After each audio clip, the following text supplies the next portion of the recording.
Welcome to A Dancer's Guide to Pointe Studies, created by Lauren Stenroos and Kimberly Payne. Section 1. Postural Control. The first thing we look at is our standing posture. You can see the first picture. This is correct alignment. We see in this photo that there is a long line from the top of the head all the way through the shoulders, the hips, the knees, and to the ankles.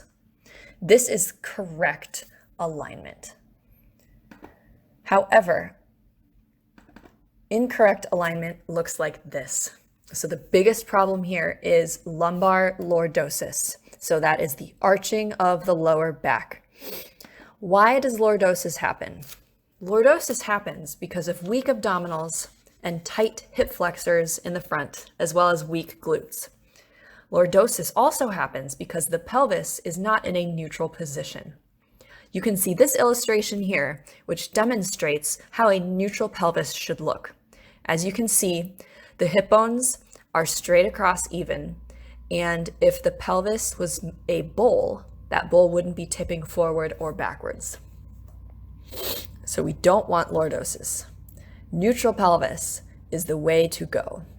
It allows the most correct strength and muscle engagement, maximum range of motion in the body, and maximum range of turnout from the hips. Moving on to forward bend. When we bend forward, we want to keep our knees straight, a flat back and straight spine, and we don't want to sit back in our legs, as this illustration demonstrates how to do it correctly. On the way up, you have to maintain your leg, hip, and torso placement. So we don't sit back in the legs as we come up. We keep our back flat and our arm goes with the leg.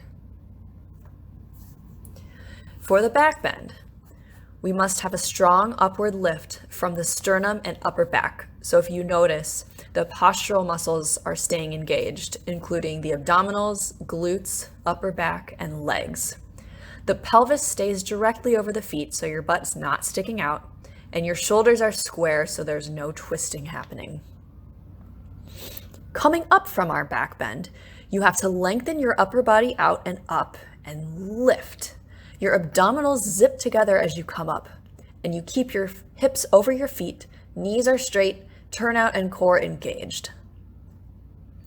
As you can see, this is an incorrect way of doing a back bend, because the head is dropped below the arm, the neck is hyperextended, and there is too much of an arch in the lower back. Now let's briefly discuss abdominal control. So, like we just talked about, in order to avoid lumbar lordosis, we need to have strong abdominals. So, what is your center? So, in dance, all movement originates from the center of your body. There are 4 different parts to our center as a dancer. We have our upper abdominals, we have our middle abdominals, our lower, and our pelvic floor. So all 4 of these sets of muscles have to work together at the same time, all of the time. So we always want to pull our belly button into our spine, never pushing your tummy out in dance, always pulling it in and up. The ribs are knit together in the front. Your lower abdominals are pulled in and up, so that's right below your belly button. Your pelvic floor is always pulled tight together and lifted up. So all 4 of these work together, and we look for that abdominal control in order to maintain our neutral pelvis so that we can begin our point work.